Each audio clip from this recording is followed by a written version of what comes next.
Madam Speaker. My name is Tarra, and I am a grateful recovering addict. That's what I say whenever I go into the rooms of Narcotics Anonymous, Celebrate Recovery, or Alcoholics Anonymous. God willing, on September 30th, I'll enjoy 12 years free and clean from all drugs and alcohol. Today, I stand before you, and I'm proud to say I'm also a loving mother, a former registered nurse, an attorney, a nonprofit director, a state representative, a sister and auntie, and I hope you'll agree that I am a good friend and I care a lot about my colleagues, even the ones across the aisle. But Madam Speaker, at one time in my life, I didn't love myself and I had no hope. Maybe it's because I was born into a family where every single person had suffered with substance use disorder and been incarcerated.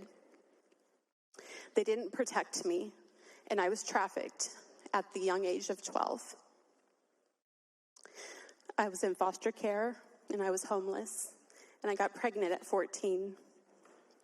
I have survived more violence than anyone should have to, and drugs numbed the pain. Incarceration never did anything for me except add another layer of trauma to my life and to the lives of my children. Imagine withdrawing from opiates, meth, and alcohol, all alone in a cold cement jail cell, without any food or medications, and the only water comes from your adjoining toilet. After being arrested, strip searched, and told by the police, prosecutors, and judges how worthless you are. None of the people or the systems in my life ever saw my caring heart or my desire to do good. They never held space for my trauma, and criminalizing me just reinforced that I was bad.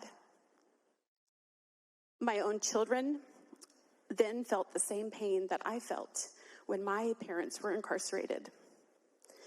My children and I felt the rejection, fear, and trauma every time I was denied a job, a place to live, or even to visit my son at school.